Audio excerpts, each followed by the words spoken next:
Hello, folks. You're all very welcome back to the Celtic Soul podcast. I'm Andrew Milne, and on this episode of the show, we celebrate the life of a great Celtic man and an all-round decent bloke, Johnny Marron, from the Gorbals, but a resident for a long time in my hometown of Drogheda. Johnny passed away last Thursday and was laid to rest on Tuesday. After COVID restrictions were lifted, Johnny was one of the first guests to come to the podcast studio, which was great because we'd been recording everything online during the pandemic, and just the physical contact, I suppose, of meeting someone, and we knew that football was opening up, travel was opening up, and we were excited that night when we met in the here in the More Than 90 Minutes HQ at the Mill. Um, on that evening, we delved into Johnny's Celtic Soul, and he shared his Celtic journey from the Gorbals to Ireland and indeed beyond, both following Celtic and in his working life. Yeah, I was at a wedding on Saturday and Sunday. A couple that met in the Art Hotel bar in Glasgow. Um, Leanne and Kev the Tim, well known around the Celtic circuit. And I was speaking to Kieran Kenny, who was best man, and Kieran stole the show, a man of the match performance with his speech, and he it's not very often you see a hotel room or a hotel function suite singing during a best man speech, but Kieran delivered and surprised us all. But Kieran commented that it was great that we had Johnny's podcast recorded and saved in our vaults. And we spoke about, reissuing the podcast in memory of Johnny. And he commented that although he likes listening to the podcast we record with ex players, he said it's always interesting to hear fellow Celtic fans' journey because they wouldn't be sharing them as often as a player, and sometimes the player stories can get repetitive, which was a good point. So on the drive back on Sunday night, the drive back to Drogheda, I decided that we would reissue the podcast. I contacted Ronan, and Ronan said, "Yep, we have that on the hard drive, and he will chop out the bits, the intros and the outro from way back then because it was when Ange Postecoglou wasn't long in the hot seat." Um, so yeah, I had some great conversations with Johnny that weren't recorded. I'll miss chatting to him on our regular travels to see Celtic. I would have met Johnny in bus stops, airports, on planes. And one great conversation we had was as the world was closing down, we were on a little island in Thailand and we were out in the water and we had a long conversation about, I suppose, life and football. And indeed, of course, Johnny was a Celtic man through and through, but he was also a great guy, very well liked, and he'll be missing the Brazenhead, pre and post match with his mates from the Franks CSC, which he was his club, and he loved them, and he speaks on the podcast about they have a minibus still going to every game, and he describes it as a TARDIS. It does 14 seats, but it could get 40 on, which I think is an ongoing thing on supporters buses. And Johnny was booked up for Thailand this year, and the last match I got off him was on St Stephen's Day.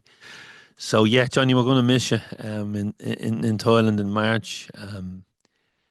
We'll miss your company and your straightness. There was no bullshit with Johnny. He was always level in his approach and honest. Johnny had two loves in his life: his family and Celtic. And I would like to extend my condolences again to his lovely wife Caroline, who accompanied him to Thailand on both occasions and was due to come back with him. This time, we will miss you, Caroline. Um, condolences also to his daughter Samantha, who had watched the Dundee United game with him on the night before his sudden death. And when we went to visit Johnny in the house, there was Celtic stuff adorning the walls. There was, I think it was Samantha's scarf with she would go with her daddy as a younger girl, she would get full badges to add to her scarf every game, and there's special memories for Samantha and indeed the boys Ryan and Gary and all his grandchildren who he spoke about regularly. He loved his children and his grandchildren, and you know the other love of his life, as I said, Celtic. And I think if you're born in the Gorbals, you know Celtic is will be your team for life. Johnny gave me a poem back in, I think, 2001. We just brought the fanzine out and we're working on issue two of the fanzine, and which is about maybe 24 years ago, if my maths is correct. And I'm going to read the podcast out. I'm going to read the poem out in the podcast. It's called Memories, and I hope I do it justice. Just give us a minute till I get it open here on the phone.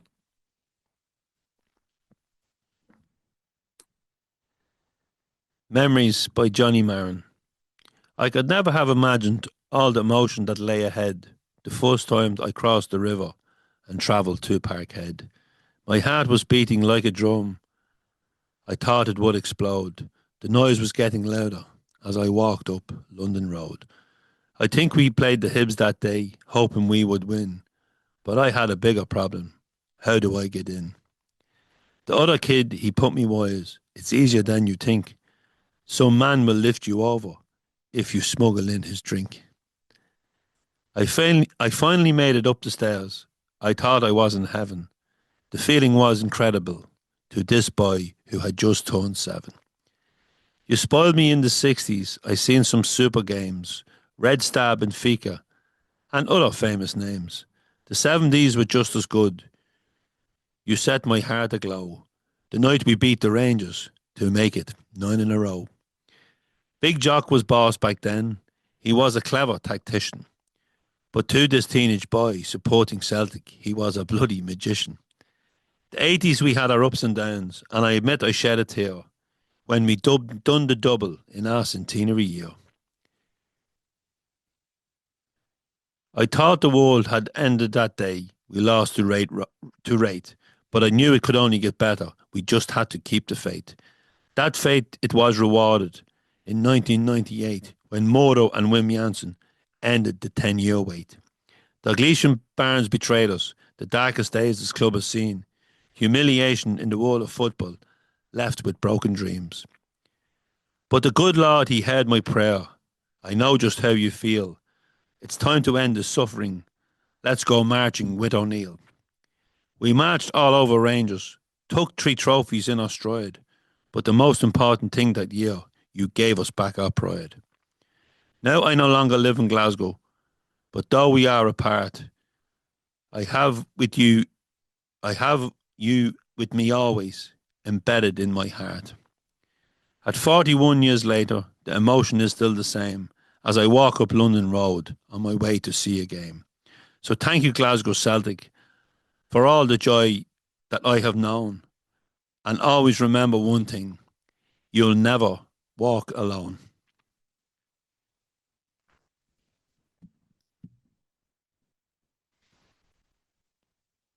Rest in peace, Johnny. And in Dens Park the other night, Johnny would have been happy. His man, who the jury was out on, Engels, scored a late penalty, which would have brought a bit of joy to Johnny, as it did to all of us at the game. Um, he'd gone into work on the morning of his sudden death, and he had said to a work colleague, the jury was out on Engels, but no, he's the man. So let's hope Engels can live up to what Johnny thought the player he would turn into. And this Saturday, folks, we travel to Celtic Park again. It's an unusual kickoff of 5:30 p.m. to take on Kilmarnock as we start the defence of our Scottish Cup before a massive Champions League game against Young Boys on Wednesday night. The news this morning, as I sit here in the studio, is that the deal is almost done to bring Kieran Tierney back to Celtic Park. Kieran, a big hero. We all love Kieran, and when he moved to Arsenal, some fans were gutted and others wished him well. And if we can get him in I think he's going to sign a pre-contract agreement that, as his contract runs out with Arsenal at the end of the season, and hopefully we can get him up and loan. He would be Champions League tied, I believe, for 2 games, but he would be eligible then if we beat Young Boys and we get into the knockout stages. He would be eligible to play. So I'm sure Johnny would approve of Kieran Tierney coming back. I suppose it's always good for when you have a homegrown player who comes through the youth system and does so well. So yeah, Kieran Tierney may be coming back up. The news of Kieran Tierney will be too late for issue 136 of the fanzine, which is now available to download over at CelticFanzine.com. And the print edition has gone to the printers, and once we get that back, if you pre-order a copy, we'll stick it in the post, and you will have that sometime next week. Once they land here with us at HQ, gig-wise, Paul Sheridan from the Wakes is back in Drogheda to perform the Shame Again songbook at the Purple Room, which is in the Crescent Concert Hall, and that takes place on Saturday the 1st of February. Tickets are on sale now from our website, or you can get them on Universe.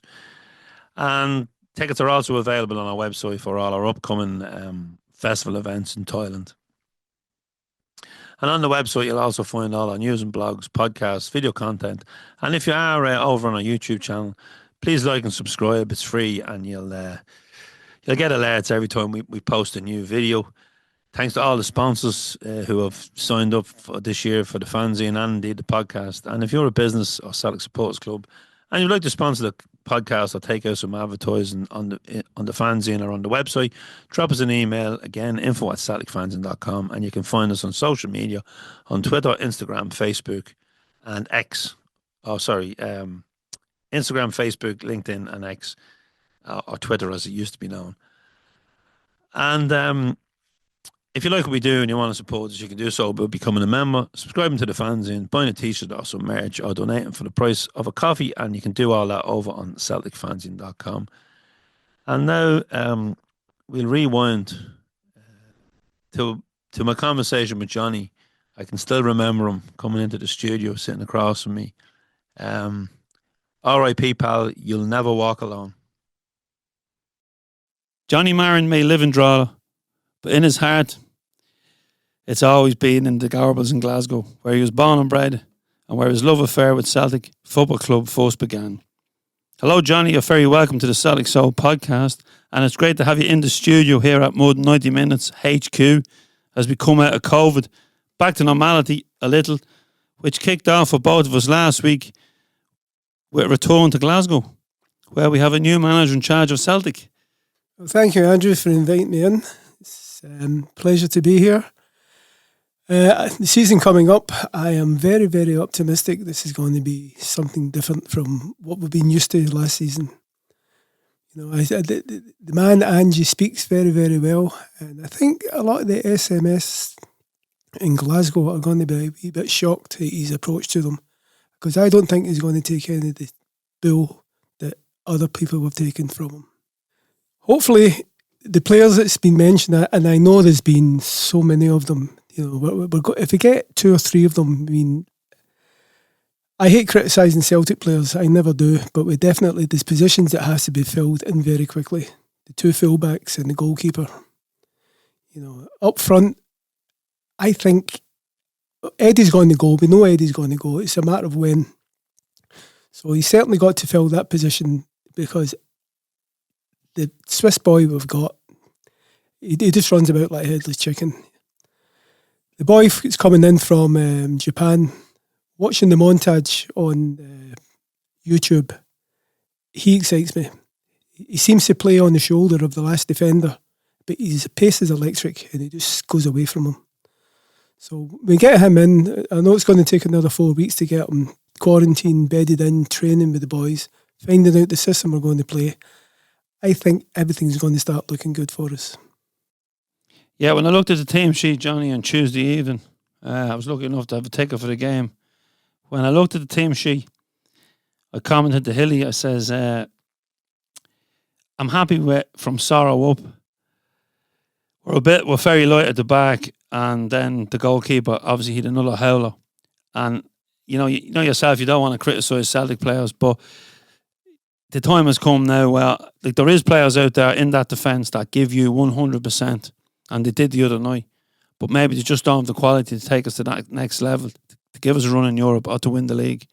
Because we have to wrestle this title back from across the city, Johnny, because, I don't want to look back at last season. I just want to forget. But, things have to change. Very slow getting the manager in, but hopefully now that, hopefully we saw with the young Israeli lad that, he looked the best player on the pitch before he was taken off, Johnny. And if we can get a bit more quality in, well then, we might just have a team, but it may just take a few weeks to settle in. Well, Andrew, I'll certainly wait until we get the quality rather than just. I mean, there's so many fans out there. All they want to see is somebody filling the jersey. Whether he's mediocre, he's a superstar. It doesn't matter to a lot of people. They just want Celtic to buy somebody. I'm quite happy to wait. If we have to wait for another 5-6 weeks to the end of the window to get the right people, I'm quite happy with that because there's a long way to go after that in the season. Yeah, and I just keep, my memory goes back to Wim Jansen when I think of a manager that didn't really have a pre-season and then came in, didn't have a great start, but come the end of that season, we were celebrating. The sunshine going down the Gallagher. I'm sure you were drinking a few pints in the Gorbals that night. I'm sure, yeah. That was the days of the Rugby Club in the Gorbals. There was no Brazenhead in them days, yeah.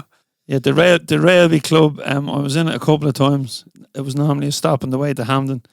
The Naga used to get us in. Yep, the Naga was not a frequent visitor, but a welcome visitor. Well, he knew every doorman anyway. That was music the area, especially on a warm sunny day, and you could sit in the beer garden.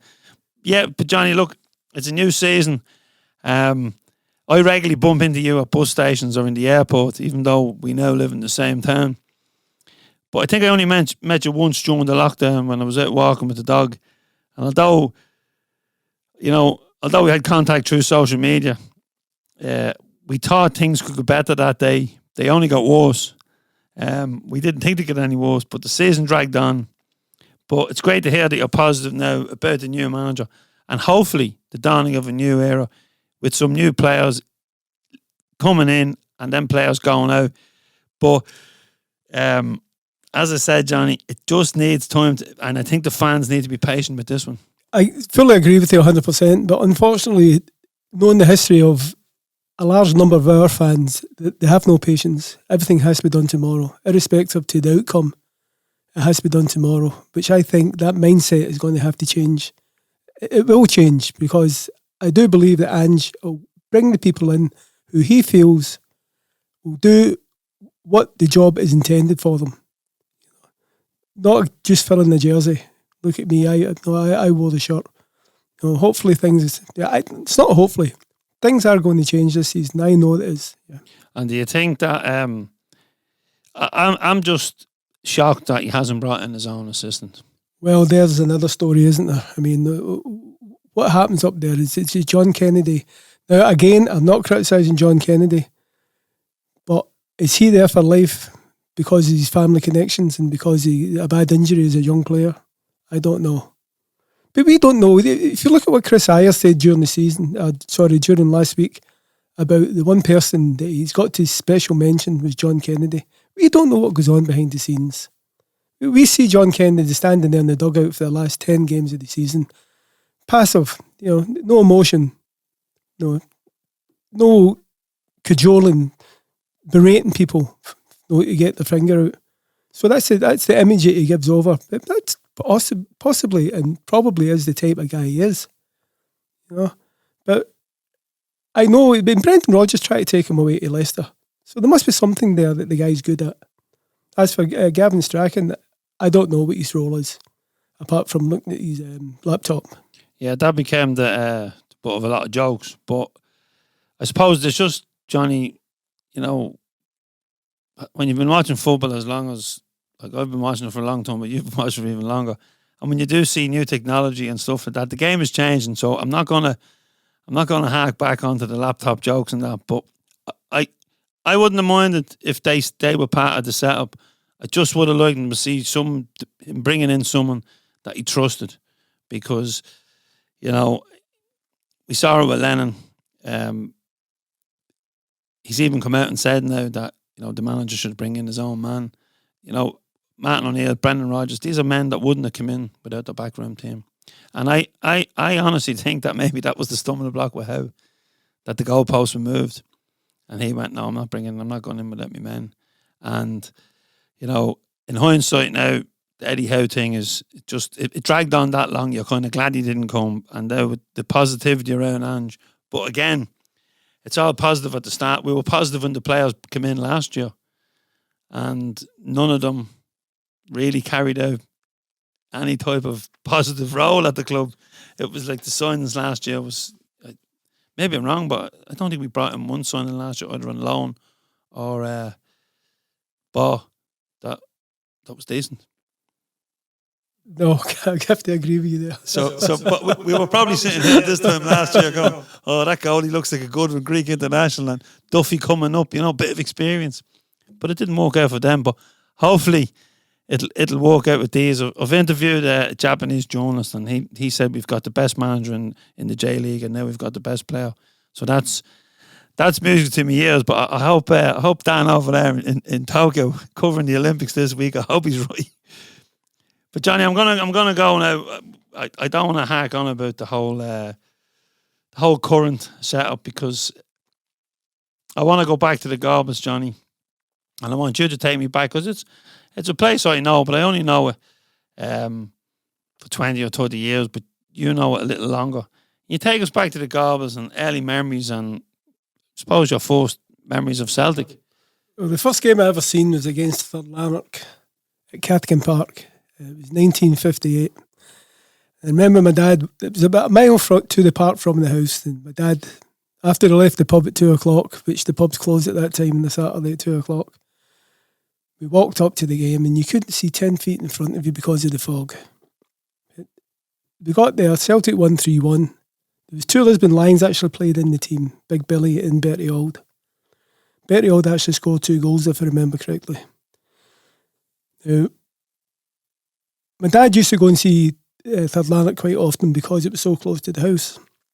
But I remember after that, I said, Dad, can we go and watch Celtic? He said, oh, yeah. I said, I'll bring you to Parkhead. And that was the beginning of this 63-year journey, love affair. Amazing. And what was it like growing up in the Gorbals? I listened to a lot of people saying, oh, it was rough. And I don't remember it that way. You dealt the hand you were given. And I had a happy upbringing. Albeit my mother died when I was very young. Then we went to live with my nanny. Then a couple of years later, she passed away. Then my dad at that time had moved to Castlemilk, so obviously he took us up to Castlemilk. But I was back in the Gorbals 2 years later, staying with an uncle and auntie. It was fabulous, you know, the friendships that I had. Even to this day, some of the guys I drink with today is the guys from back in my school days. There's quite a number of them actually. We all went to school together. Some a wee bit older, some a wee bit younger. But we sit there and we talk about different things. You know, reminisce about, do you remember the time we went to, and you remember that game? And you know, actually, I was only talking there a couple of weeks ago. 10 of us went off in a minibus to the European Cup final in 1974. We weren't in it. Atletico Madrid cheated us out in the semi-final. But we had everything booked, so we went anyway. And myself and a couple of other guys were just sitting talking about it there a few weeks ago. The laugh we had. We never got as far as Amsterdam to the final.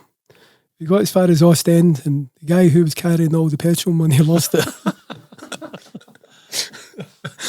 So we all piled back in the bus, back onto the ferry, and we ended up in the Lake District, in a caravan park for a couple of days, until it was time to come back to Glasgow. People weren't affluent there then the way they are now. And I remember I quit my job so that I could get my holiday pay to go to Amsterdam. That's how mental it was. You know? Well, Johnny, I'd say now, if Glasgow was in that final, you would have found petrol money somewhere. Or if Celtic was in that final. It was certainly a holiday to remember, and some of it to forget.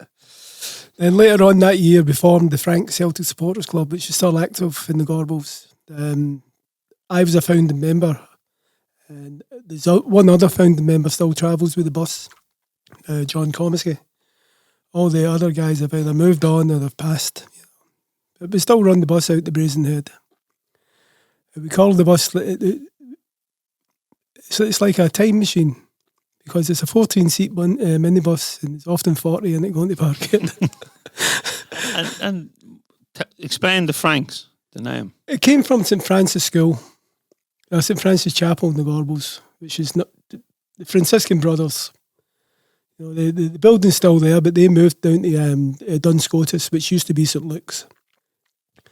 We had the inaugural meeting, and there was about 30 people there. And everybody was putting in ideas, what would we call ourselves? And somebody says, well, why don't we call ourselves St Francis? So we shortened it to the Franks. As I say, the bus is still running to this day, 14-seater. And we liken ourselves to the US Marines because we leave nobody behind. It must be something coming out onto buses from that pub. I've been on a few myself, that, especially going to away trips. I think we went to Edinburgh one day, there must have been 60 on the bus. It was a 50-seater, but it was standing room only. And I was in there the other day. I was in talking to Jan the morning of the Midland game, and where I was sitting, right in front of me, there was a big, huge frame picture of the Franks in Las Vegas. So that you jogged the memory now, and but the Gorbals is mentioned the Brazenhead. That's kind of the heart of it now. Obviously, it's changed now as well. You know, the tenements are gone, and you know it used to be, I suppose, that a real strong Irish community, but I suppose it's mixed now, is it? Well, it was always mixed. You know, people don't realise that. There certainly was a massive amount of Irish diaspora who lived in the Gorbals when I grew up. But there was also Latvians, there was Polish, there was Russians. You know, it was such a broad mix, it was unbelievable. But everybody got on with each other. There was nothing like what we get now in different parts of the world, you know, because of your religion, your race, whatever. And it's still the same in the Gorbals today to a certain extent. I mean, everybody in the Brazen is welcome, irrespective to where you come from. You know, I know pubs on the other side of the city where you couldn't walk in. You know, all of a sudden all the heads are cranking round saying, who's that? In the Brazen, nobody gives a monkeys, yeah. Oh, I love it. I love a good night in the Brazen. I had a few points before the game, and I did enjoy it. It was nice to be back because it was 500 days, and I think it was more than 500 since I had a point in the Brazen. But yeah, Johnny runs a good shop, I have to say, and he was. John's sounded. He was very welcoming. We sat with Bina went in, and the first point was on the house, which funny enough, I've been in a good few pubs in Drogheda, and still waiting for the first point on the house after the lockdown. But maybe I'll go to one and I'll get one at some stage. But the Gorbals, you said, right? When I think of the Gorbals, I think of Paddy Crarant and I think of Charlie Gallagher, who passed away last week and was buried. A great player and a true gent and such a modest person. As a young fella, I used to see Paddy and Charlie walking the streets of the Gorbals. They used to go to St Luke's Boys Guild to play snooker on a Sunday night. And that's when you would see the two of them. Now, Paddy lived across the street from me, almost diagonally. And I remember there was about 5 or 6. I went up to his door to ask for his autograph. He gave me one stern look and he says, I'll sign it this time. Don't ever come back. okay, Paddy. Ran down the stairs. Now, they're both Guido people. The people are from Guido, as is Aidan McGeady's. So a huge connection there. Charlie McGinley, of course, living in Edinburgh now, but Charlie's also from there. And I think I've said it on the podcast last week that Charlie boasts that he won a junior medal in Donegal, but Crarant or Gallagher didn't. You know, they might have won European Cups, but they didn't win a junior medal with Guido. But what's your background, Johnny? You know, where does your family come from? My family originally came from County Monaghan, in a little village called Donamoyne. It's just outside Carrickmacross. Now, I've been back there. The original family house is still there. All my past relations are all buried in the local graveyard. You know, I had a cousin in Glasgow, Margaret Bonney, who took it into her head about 10 years ago to do the family tree. And she persevered for years and years, but then she got to a stage and it all stopped. Now, 6 years ago, when my daughter was getting married, Margaret and her husband Sammy, plus my other cousin Lena and her husband Alan, they came over and they went up to Carrickmacross and they went into a spar shop. And she started speaking to the girl on the checkout. And she explained the reason why she was there. She's looking for the family tree to continue it.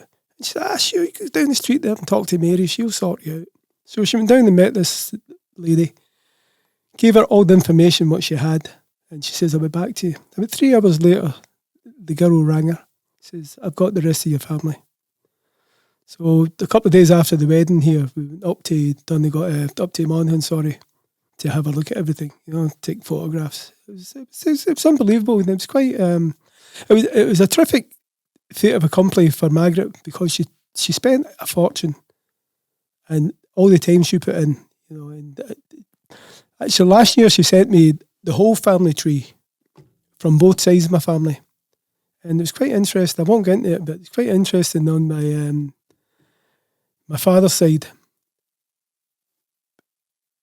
His great-great-grandfather was from, but on my mother's side, they came from the islands in Scotland. And one of my distant relatives away back in 1850, 54 or 56, was the Marquis of Inverkip. He was a wealthy gentry person. But through the years, obviously, that dissipated. I always said you had money, Johnny. I wish I had it now, yeah. But that dissipated through the years, There was a falling out somewhere where my granny's mother fell pregnant out of wedlock, and she was disowned by the family. And that's how she ended up in the Gorbals. And my father was, his father, his father's father, and his father's father lived in the Gorbals when they left Monaghan way back in the 1800s. Wow. And to go back that far, Johnny, is amazing. And it's brilliant. And you only living down the road now. There you go. I've actually lived longer in Drogheda than I did in Glasgow. Yeah, that's it. But you've still kept, you still have your place in the Gorbals. You've still kept. Well, it's just up near Hampden. It's not so much the Gorbals. It's just up near Hampden. Well, I was spending so much time in Glasgow, over to see Celtic, and between staying in the hotels and staying with friends and staying with relatives, and I don't know about you, Ange, but when I stay with somebody, it's uncomfortable. You can't do the things you do on your own if you're in the house. So it'll be 20 years ago this year, I remortgaged my house and I bought a place in Glasgow, and I still use it more than regular. Believe me, I got my money's worth out of it. Well, I always said, don't buy in the Costa del Sol or Mexico. Buy a holiday home and just down the road from the Gorbals. That's it. Now you have it. You mightn't get the weather, but you'll get the crack. Yeah, but just staying in the Gorbals before we move on. Benny Lynch is from the Gorbals. So there's, I suppose, when a way out of the Gorbals is through music, sport. It's every working class area, and to have 2 European Cup winners and Benny Lynch coming from your area, it's something to be. It's an area to be proud of, And I'm sure there's more that I don't know about. Oh, this Alan Pinkerton, who started the Pinkerton Detective Agency in America, he was for the Gorbals. Sir Thomas Lipton, he was for the Gorbals. I mean, an ex-Prime Minister, Bonner Law, came from the Gorbals, British Prime Minister. I mean, there's quite a number of people that you possibly, obviously, haven't heard about. But there's a lot of people from the Gorbals went on to better things. It must be worth doing it. If someone does a walking tour of it in the area, well worth doing. Yeah. Well, about 1980, I was out working in Germany, and I was coming back. I get the train from England up to the central station, and I was walking to the house in the Gorbals. And for the first time, I was, what ages I'd be 27, and I looked up and I said to myself, I've never seen that before. Different things, and it kind of intrigued me. And I started buying books on architecture about Glasgow and the Gorbals and the Oatlands, the surrounding areas. And as you say, I used to go in little jaunts by myself, have a look at places. And without a shadow of a doubt, Glasgow is the most architectural, beautiful city in the world. It's funny you should say that, Johnny, when I'm walking around Glasgow with Sandra. Sandra's culture vulture. If I was in Glasgow on my own, I'd see the inside of pubs. I'd go to a gig, definitely go to football. But when Sandra's with me, I've been on the Red Bus more times than I can count. I've been in every museum. But one thing she always says, look up. just look up, look at the architecture. You know, isn't it beautiful? You know, the stories that's in it, because when you're looking straight in front, you're really looking at shop fronts. But it's only when you look up, and it's a very, very historic city. And look at Central Station even. I done the tour underneath it just before the lockdown, the Monday after the St Mirren game, and again, Cassandra was with me, and well worth doing, you know. And it's funny, when we were in Central Station, the lad that does it, I forget his name, with the long beard, he's a great character. He was saying that when the whatever sickness came back from the war, he was showing us, you know, pictures and that of all the people dead, lying dead and sick in Central Station, and the women were coming in to identify their husbands, you know, coming home from the war, because they brought back a disease from the trenches, and it was just, and then, you know, within a couple of weeks, we're in a pandemic, like, and you're kind of going, imagine that now, and all of a sudden you're looking at mass graves in some countries, and just mad the way it goes. And because I was in the Gorbals the other day, Johnny, and because you're in characters, there has to be some characters still there, and some characters that come through them pubs and that. There's one guy who's still around, James Spencer, a legend, an absolute legend.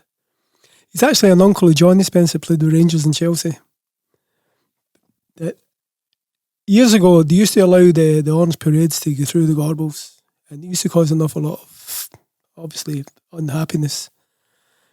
And one year, James decided, the big Lambeg drum, that he was going to throw himself straight through the middle of it. And he did. And for years, James had to go to the Cumberland Street police station the day of the walk. But he used to bring the sandwiches with him, the flask of tea. But in the flask, the whiskey, hot whiskey, you know. And so by the time I left there at 5 o'clock at night, he'd be drunk, you know. He's still around, you know. I remember when Nakamura played with his Japanese TV, came into the Brazen, and who did they interview about? James. And nobody, we can't understand what he was saying. So the Japanese guys definitely had no chance of what he was saying, you know. And it was broadcast live, apparently, or shown in Tokyo. You know. You just imagine what they thought of the people of the Gorbals. If you told him the story of the drum, I'm sure he would have loved him. But I'm also intrigued now to find out, Johnny, because I know you a long time. But generally when we meet, we're talking football. Or we're running for a bus, or we're running for a plane. Drogheda, Johnny.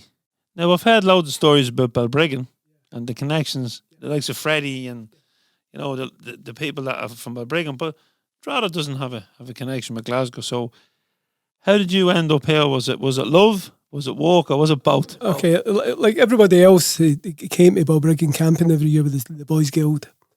You know, guys came back for years and went to the same girls and eventually married them. Now, I came because of a girl in Balbriggan, but it didn't work out, which was to my benefit now because of who I'm married to, you know. But for 27 years, the Boys Guild came to Balbriggan camping for 6 weeks every year. And 2 weeks before the Scotties, as we were called, would arrive, the girls would dump their boyfriends. So come the disco in the town hall on the Friday night, there'd be mayhem. But Sunday night in Red Island, or Saturday night in Red Island, when the Dubs come up for Dublin, the Balbriggan boys and the Scotties stood shoulder to shoulder. And so I have lots of great friends. Don't see them as much now as possibly I should. But I have lots of great friends in Balbriggan. You know, so I stayed there for the first 8 years, up until I got married. And I wanted to get a flat there, and I was told a flat, no, we're moving to Drogheda. My wife's from Drogheda, she's from Bolton Street. She was living out in Colway Hill at the time, down in Monster Boys. So that was it. After the first year of marriage, the work here was virtually none, you know. And I was a carpenter by trade. So I said, look, I'll head off over to London. I'd been in London, I knew London, and I got a job straight away. My first daughter was born on the June of 85, and in August, Caroline and Samantha moved to London. And we had 2 boys in London, Gary and Ryan. We stayed there for 5 years. Then after that, I said, nah, I don't want to raise my children in London, so we'll head back home. So fortunately, we were lucky enough to have bought a place in Dagenham at the time. So we came back, we had a wee bit of a nest egg, so we bought the house in Meadowview where we still stay, and where I'll never leave. Even I keep saying that, even if I win the lottery tomorrow, I'll stay in Meadowview. Oh, well.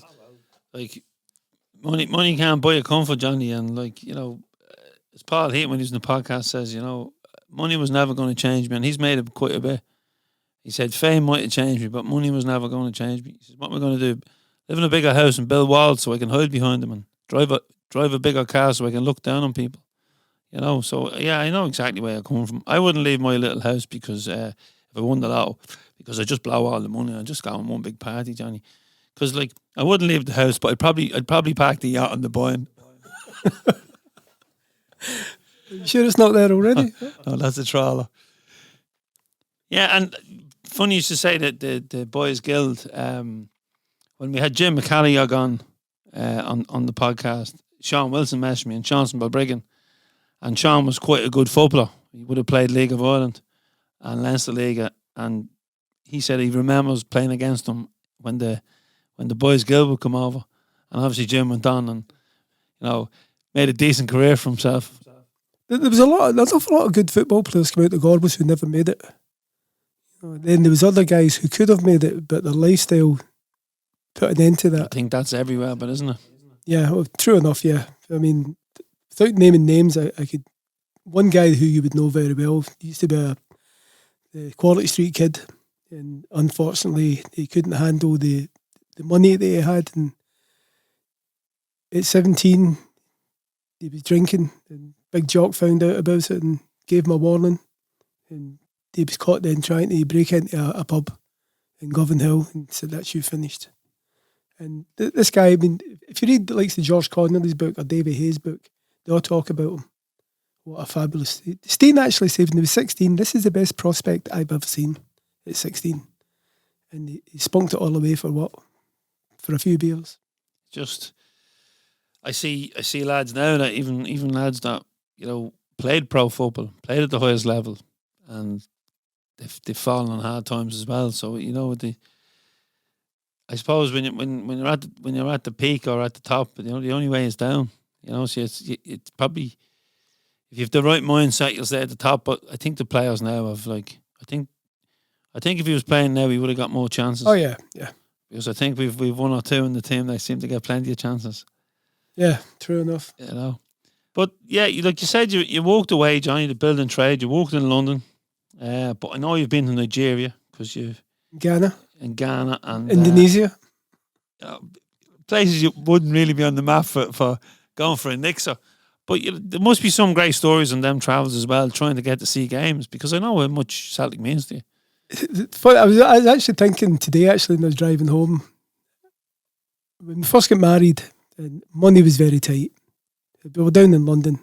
But I could always find a few bob salted away that I'd go up to Glasgow for a couple of games. And it used to cause a wee bit of friction. You know, how can you go to Glasgow and you can't buy this and you can't buy that? And my favourite saying, and I still say it to Caroline now, is you don't understand. You know, we laugh about it now, but sometimes it wasn't funny back then. But as we came back here and things started to pick up, then Caroline, after raising the 3 kids, went back to work and things changed. Then we both had a few pounds, you know. So, no, I tell you the best thing ever happened, Andrew. And I was working in Indonesia in 1998, and I came home in December, and Caroline had booked the New Year in Glasgow. It was a 2-0 game when Lambert and Burley scored. And the next day, we went up to Celtic Park and we done the tour of Celtic Park. And as we left the main stand to head over to the Brother Walford stand, she stopped kind of behind the goal at the Celtic end, looked round the place, and she said to me, I kind of understand now what this is all about. And from that day on, believe me, from that day on, she never once berated me for going to Glasgow. It was basically, she started actually coming to the games with me then we would go over as a family. We'd drive over, and five of us would go to the games. Then the two boys didn't have a great deal of interest in football, but myself and my daughter, when she was 13, 14, 15, we'd go to Glasgow nearly every 2 weeks. I tell you, we stayed in some awful hotels trying to save money. Oh, well, needs must, Johnny, staying in a 5-star hotel once a month or staying in a dump twice a month, I know what I'd pick. I'm picking the dump because I'm getting the 2 games. But what about, I suppose the last place you were, Johnny, was Nigeria, was it? No, Ghana. So, can you get to see the games over there? Yes, there's no such things as internet as such in the games on Celtic TV. But in the laptop, I got one of the local IT wizards to change, I think it's the IP address. Then I sent to Celtic, paid my subscription. So I'd watch it, but the streaming was terrible. You'd see it and you wouldn't see it. But one of the best nights I had in Accra was the night we beat Barcelona. It's one of my biggest regrets. 2 games, my biggest regrets watching Celtic that I didn't get to was the Barcelona game. But we watched it in an Irish bar called Ryan's, of all places.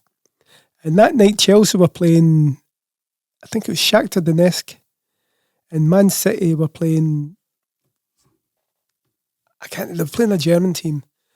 And one of them drew and one of them lost, and we beat Barcelona. Well, I let the English crowd know 1,000 times that night. They keep telling me, what are you watching that for? You're going to get slaughtered. But we didn't. And it's probably one of the greatest nights in Celtic's history.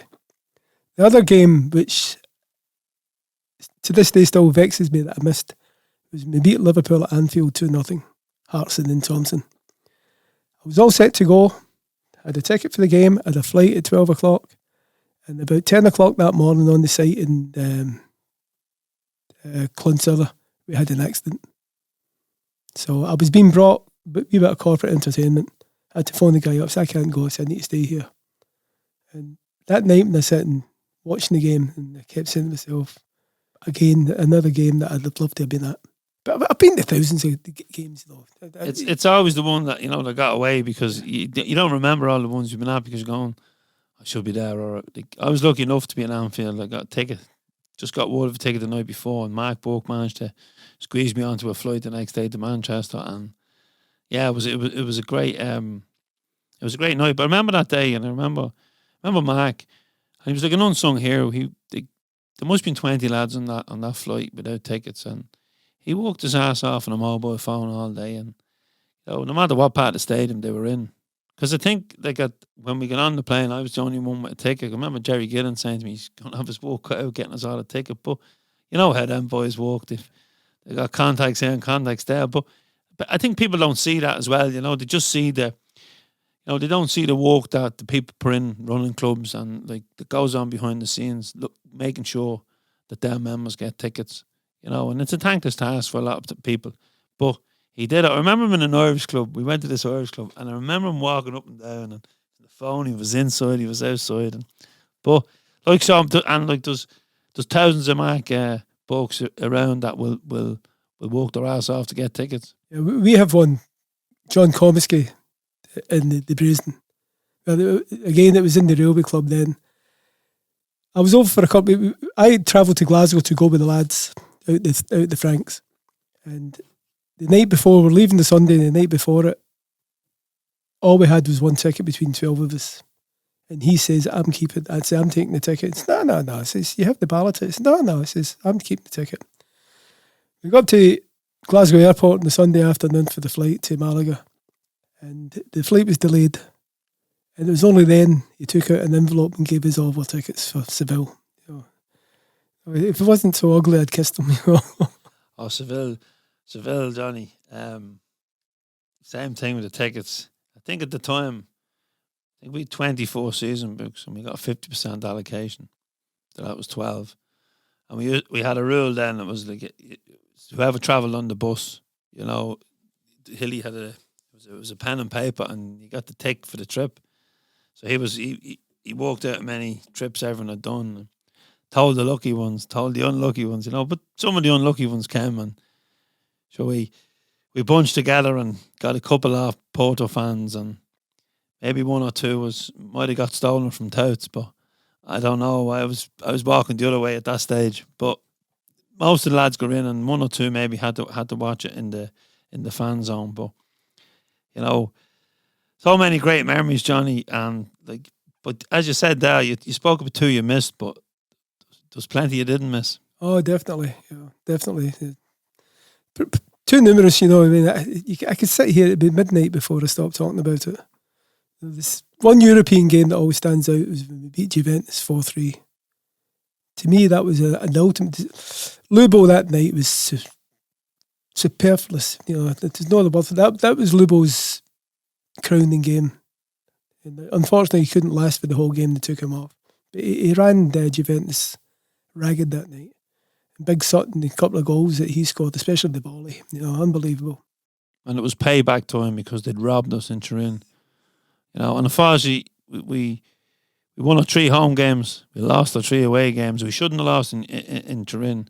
The other 2, yeah, we were beaten fair and square, but we ended up in the UEFA Cup then, and that was one that got away from Martin O'Neill. And I've been at Q&As with him, and it's still that and Mourinho and Seville still annoying. But like, I think when that, like, I've said this loads of times in the podcast. Like, you know, I used to hear about 9 in a row in European finals and the great Celtic teams, and I never thought I'd see a 9 in a row.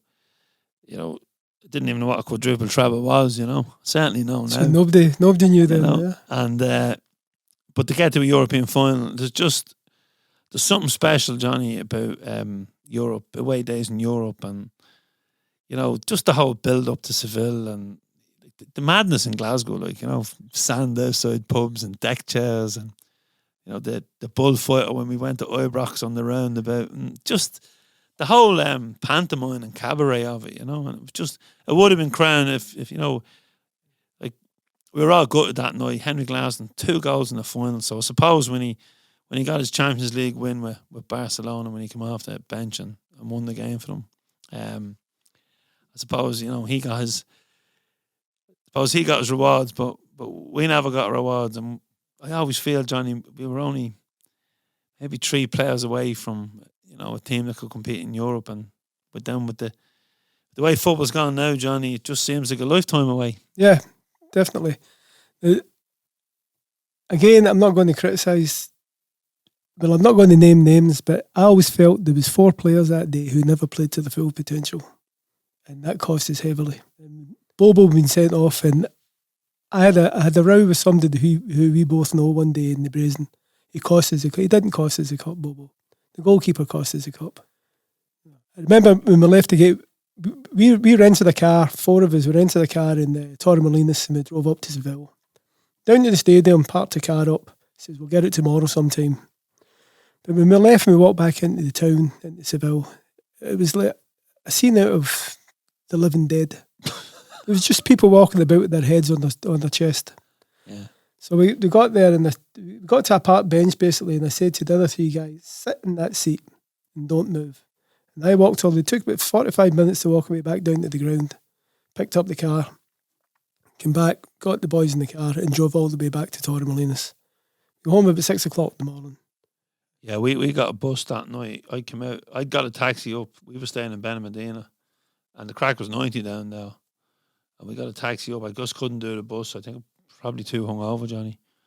And got up, and I didn't have one beer for the whole day because I just wanted to remember this. I wanted to remember every detail. And when I left the stadium that night, I just wanted to forget.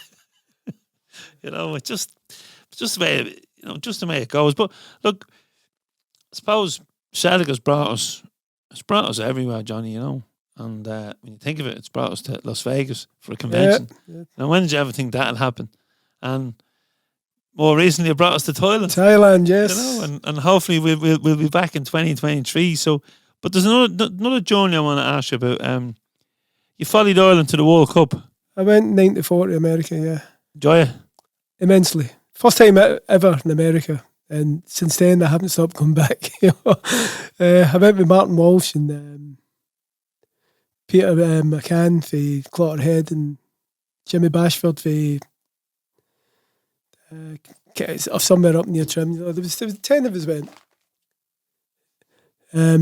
After the Italy game, I never got to the Italy game because he couldn't get a ticket, so I watched in the pub. But after that, I went up to Cape Cod for a week, and we just enjoyed ourselves up in Cape Cod. We left there, went back down to New York for the Norway match. Got tickets for that, no problem. Then we came home. But it was just a wonderful trip. I made, even to this day, I still call them very good friends on that trip. People I'd never met before. But after living in each other's pockets for basically 10 days, I'm proud to call them friends. Yeah, Hilly speaks very fondly of that World Cup and then the heat, but the best was Eugene and Jerry Lauder Messi on him. Charlie Tyndall and the trip they went on, because when they were in the sky, the travel agent went bust. So they begged, borrowed, and stole. I think they even get onto a plane without tickets at one stage. And I think Gary Kelly looked after them for tickets. And they were, it was a case of they were going to Team Hotel looking for guys to get tickets. And in fair play, they did. But they managed to get, with this company bus, they managed to get round every game and get home. Very resourceful. So fair play to them. But yeah, I think, I think every football fan, if the team gets to a major tournament, they should go along for the ride, even if they haven't got guaranteed tickets, because I've been to the Euros, and it's worthwhile doing, because when the World Cups came around, it was a time when I just wouldn't have had the money, Johnny, and then the Euros is a bit more realistic. So, but yeah, and I kind of regret not going to Japan, because we went to Vegas, and we probably spent as much money in Vegas as we would have spent in Japan, So, but it was good watching the games in the New Frontier. I think we watched Saudi Arabia and the Spanish game. We did not watch the Germany game as well. I wasn't there. You weren't there. I obviously flew out after that. Yeah. But yeah, look. The first year I went was in 2000 to the New Frontier, and they had it out in the car park because they didn't have a hall big enough. And I remember when we got there, and everybody was done up with their evening gowns on and shirts and ties, and the place was full of cops, cowboy hats and the dark glasses. About 2 hours into the thing, the cops were all sitting drinking beer. This is not an issue here, why are we here? But that was our fortune as well, Johnny, and the heat. Yeah. That was my first time going to America, and as you say, you do go back, because it's such a big place, and kind of a culture shock when you get there first. But Hilly had booked it with a couple of the Nate Park boys, and I knew nothing else of it. We arrived in LA, and we had a day to kill, but we were flying that evening. And we'd enjoyed ourselves coming over in the plane. We're standing at the taxi rank waiting to get taxis to Santa Monica. Hilly comes round the corner in a bus with a little Puerto Rican driver.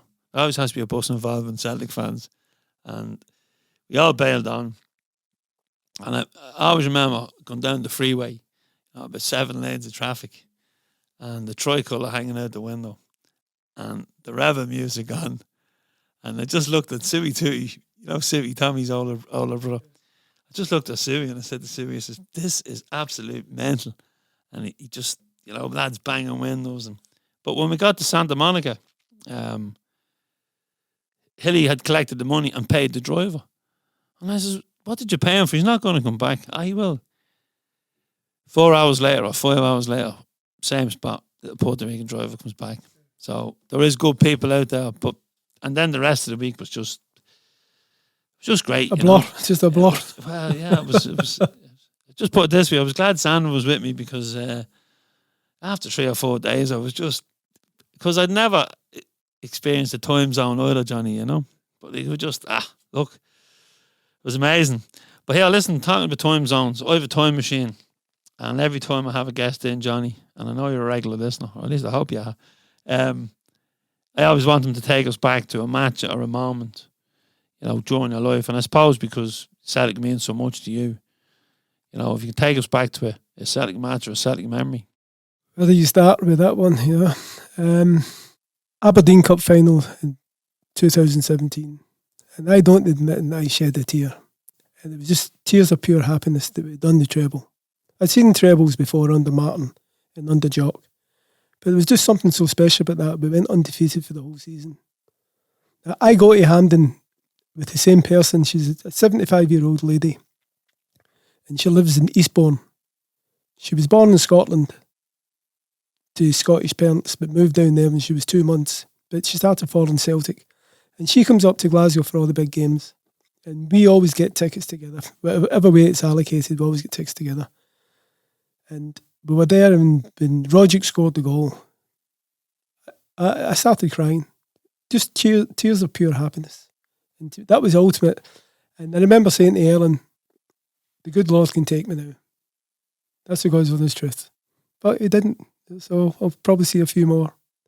Yeah, well, this year, Johnny, we want to see a league title, an automatic Champions Yes, League qualification. that's a big catch at the end of it, automatic qualification. And then because if we don't, and our neighbours do, we basically took, when we had our foot in their throat, we not only did we give them a hand up, we gave them a couple of quid in their pocket to see them home that night. And that's the way I feel about it, because if the shoe was on the other foot, it would have broken eggs. Yeah, definitely.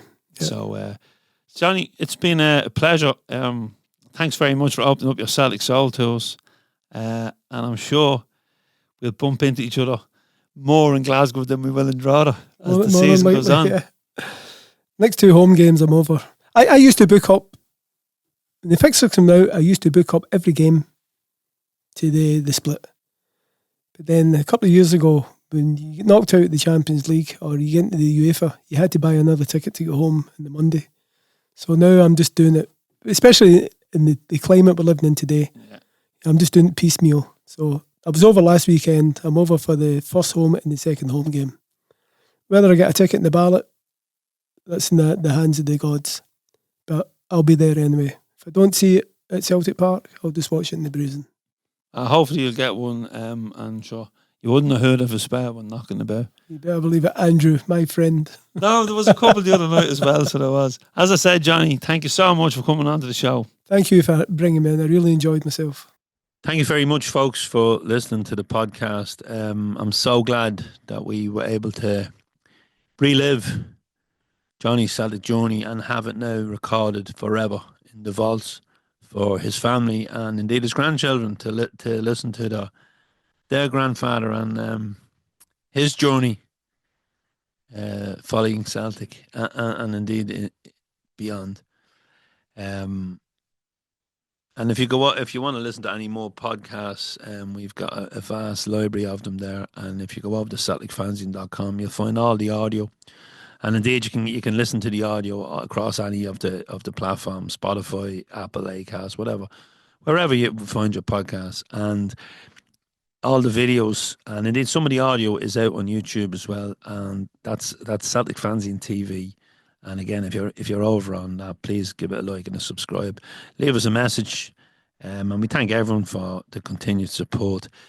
This weekend, Celtic welcome Kilmarnock to Celtic Park, and we will all be expecting a better defensive performance than Tuesday night. Tuesday night would have been a great night for the neutral, but for me, the second half performance was poor, very defensively poor. Unlike us, I thought Dundee, we pickpocketed them in the end, but we got the draw and it made the journey back to Glasgow a little easier, and indeed the next morning a little easier travelling back on the early flight to Dublin Airport and then on to Drogheda with fellow members from St Margaret's Celtic Supporters Club who are there, and they're always there. And I'm wearing my St Margaret's hoodie today. So I'm sure I'll bump into many of the St Margaret's members and season book holders over the weekend and indeed next Wednesday when we take on young boys in a massive Champions League game, and hopefully I'll bump into many other members of supporters clubs and solo travellers over the next week, and I know that Connor is travelling from Boston, and I'll be bumping into Connor outside the ground. He's over for a couple of weeks, and he's hoping to take in all the Celtic games. So, Billy, don't worry, we'll look out for you. Folks, keep the faith. I'll be back on air next week with another episode of the Celtic Soul podcast. So just, as I said, enjoy the weekend, enjoy the football, and hopefully we continue our successful season and beat Kilmarnock in the Scottish Cup on Saturday.